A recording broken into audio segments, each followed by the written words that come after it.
कहानी की शुरुआत में हम बॉम्बा नामक एक साइंटिस्ट को देखते हैं जिसने पूरे जंगल में हर जगह पे कैमरा लगाया था क्योंकि उसका मानना था कि जंगल में इंसानों जैसे दिखने वाले छोटे छोटे क्रिएचर रहते हैं। वहीं बॉम्बा को कई महीनों के बाद एक सिग्नल मिला और जब उसने वहां पर जाकर देखा तो उसे एक बर्ड दिखाई दिया जिसके पीठ पर एक सीट जैसी दिखने वाली कोई चीज थी, जिसे देखकर बॉम्बा का शक पूरी तरह से यकीन में बदल गया कि इस जंगल में छोटे छोटे क्रिएचर रहते हैं। बॉम्बा की बेटी कैथरीन कई दिनों के बाद अपने डैड से मिलने आई थी, लेकिन वो अपने रिसर्च में इतना बिजी था कि वो अपनी बेटी पर ध्यान भी नहीं दे पाया।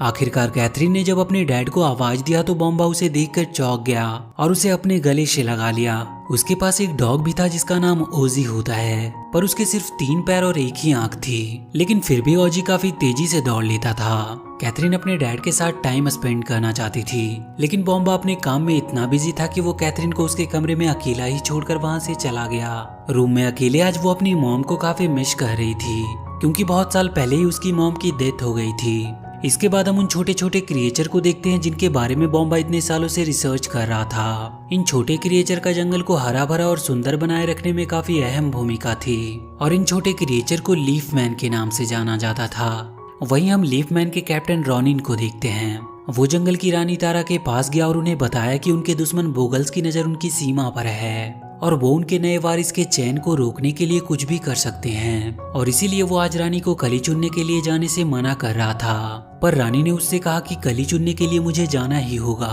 क्योंकि ये शुभ घड़ी 100 सालों में एक ही बार आती है और अगर वारिस नहीं चुना गया तो जंगल की हिफाजत करने के लिए कोई भी नहीं बचेगा। पर रॉनिन लगातार रानी को खतरे का आभास करा रहा था। इस पर रानी मजाकिया भरे अंदाज में उससे कहती है कि आप जितना मुझे कमजोर समझते हैं मैं उतना हूँ नहीं। दरअसल रॉनिन और रानी तारा एक दूसरे से प्यार करते थे।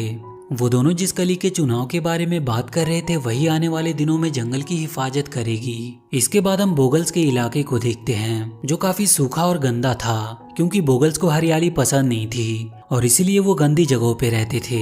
बोगल्स के लीडर का नाम मैंड्रिक था जिसके पास ऐसी शक्ति थी कि वो जिस भी हरे पौधे को छूता वो सूख जाता। मैंड्रिक रानी को मारकर पूरे जंगल की हरियाली को खत्म कर देना चाहता था ताकि वो पूरे जंगल में अपना हुकूमत कायम कर सके, और उसके लिए आज बहुत ही अच्छा मौका था क्योंकि रानी आज एक कली को अगली रानी के रूप में चुनने वाली थी। वहीं रॉनी ने रानी की सेफ्टी के लिए बहुत सारे सैनिकों को इकट्ठा किया था। इसी बीच हम नॉड नाम के एक लड़के को देखते हैं जो लीफ मैन की नौकरी को छोड़ना चाहता था। दरअसल नॉड एक गैर जिम्मेदार और फ्री माइंड का लड़का था। वो रॉनिन के सबसे अच्छे दोस्त का बेटा था जिसकी मौत के बाद रॉनिन ने ही उसकी देखभाल की थी। नॉड अपनी जिम्मेदारियों को समझ नहीं सका और एक बर्ड पे बैठकर वहां से चला गया। इधर रानी भी कली चुनने के लिए निकल पड़ी। वहाँ के सभी लोग अपने रानी को देखकर काफी खुश हुए और अपनी होने वाली नई रानी को देखने के लिए एक्साइटेड भी थे।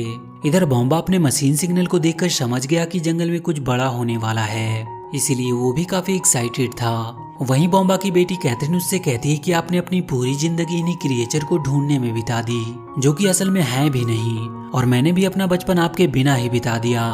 वो उससे कहती है कि आप इन सब चीजों को छोड़ क्यों नहीं देते, लेकिन बॉम्बा पर उसकी बातों का जरा भी असर नहीं हुआ और वो अपना मशीन लेकर जंगल की ओर निकल गया। कैथरीन अपने डैड के इस बिहेवियर से काफी दुखी हुई और वहां से वापस जाने का डिसाइड कर लिया, लेकिन जैसे ही वो घर से बाहर निकली उसका डॉग ओजी किसी चीज को देखकर जंगल की ओर भागने लगा, तो कैथरीन भी उसे पकड़ने के लिए उसके पीछे पीछे जंगल में चली गई। इधर रानी तारा कली का चुनाव करने के लिए जंगल में पहुंच चुकी थी। वहीं पे एक सूरजमुखी की कली अपने मॉम से कह रही थी कि मैं भी रानी की तरह बनना चाहती हूँ। रानी वहाँ पे मोब नाम के 2 स्नेल से मिली जो कलियों की देखभाल किया करते थे और उनका भी ड्रीम था कि वो भी कभी लीफ मैन बन सके। वो दोनों स्नेल ने रानी को कलियां दिखाई ताकि रानी एक पावरफुल कली का चुनाव कर सके, और फाइनली रानी ने एक कली को चुना। पर तभी रॉनिन को वहाँ बोगल्स के होने का एहसास हुआ और वो उन बोगल्स पर हमला करके रानी को वहां से जाने को कहा, पर तभी कुछ बोगल्स ने रानी को घेर लिया। इस पर रानी अपने जादू से उन्हें पानी में गिरा दिया और उस कली को लेकर वहां से निकल गई। रास्ते में उसे रॉनिन मिला जो उसे लेकर वापस महल की ओर जाने लगा, लेकिन तभी वहां पर मैंड्रिक और उसका बेटा आ गया और उन्होंने उन दोनों पर हमला कर दिया। और इसी फाइट के बीच रॉनिन की एक तीर जाकर मैंड्रिक के बेटे को लगी, जिससे गुस्सा होकर मैंड्रिक उसके पीछे पड़ गया। इधर रानी को भी मैंड्रिक का एक तीर लग गया जिससे वो नीचे गिरने लगी। पर उसी जंगल में कैथरीन भी थी जिसने रानी को नीचे गिरते हुए देख लिया, और जैसे ही वो रानी को देखने के लिए उसके पास गई, रानी ने अपने जादू से कैथरीन को छोटा कर दिया और उसे वो कली देते हुए उसने कहा कि इसे ले जाकर निम्गलू के पास पहुंचा देना। कैथरीन को कुछ भी समझ नहीं आया कि उसके साथ ये हो क्या रहा है। और तभी वहाँ पर रॉनिन भी आ गया।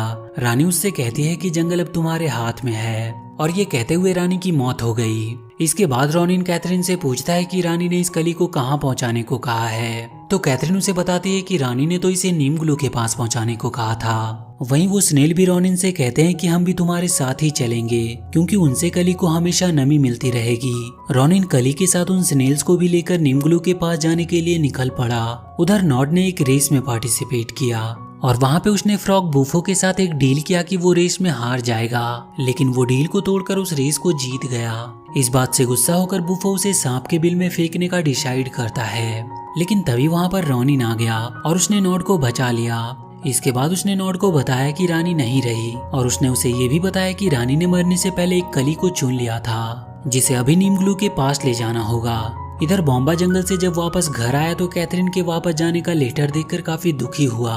उधर रास्ते में बॉगल्स ने उन पर हमला कर दिया।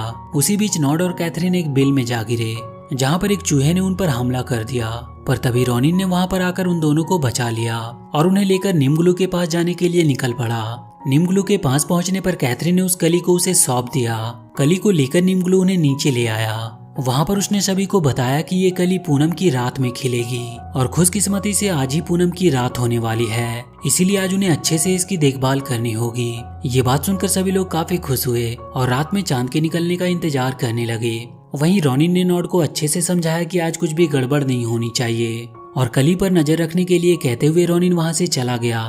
पर नॉड के पास जब कैथरीन आई तो वो रॉनिन की बातों को भूल गया और कैथरीन को लेकर जंगल की सैर कराने के लिए निकल पड़ा। उसने कैथरीन को एक बारहसिंगा के सिर पे बिठाकर पूरे जंगल की सैर करवाई। दरअसल नॉड अब कैथरीन को लाइक करने लगा था, और तब तक इधर कली को चुराने के लिए बॉगल्स ने वहां पर हमला कर दिया।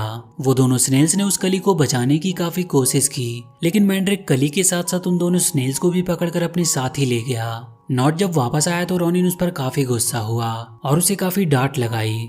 नॉड भले ही एक गैर जिम्मेदार लड़का था, लेकिन अब उसे अपनी गलती का एहसास हो चुका था, और अब वो उस कली को वापस लाने का एक प्लान बनाता है। उसने रॉनिन को अपना प्लान बताया कि हम भेस बदलकर बॉगल्स के इलाके में जाएंगे और कली को वहां से लेकर वापस आ जाएंगे। इस पर रॉनिन कहता है कि इसके लिए हमें बॉगल्स की मास्क की जरूरत पड़ेगी। तो कैथरीन उन दोनों को लेकर अपने डैड के घर गई, जहाँ पर उन्हें बॉगल्स के मास्क मिल गए, और जैसे ही वो वहां से निकलने लगे, बॉम्बा का डॉग ओजी ने उन पर हमला कर दिया। और अब कैथरीन के डैड को भी उनके बारे में पता चल गया था, और वो उन्हें अपने बनाए मशीन में कैद करने लगे। और इसी बीच कैथरीन ही बॉम्बा की मशीन में चली गई। उसने जब अपनी बेटी को इतने छोटे रूप में देखा तो काफी हैरान हुआ, जिसकी वजह से वो वहीं पर बेहोश हो गया।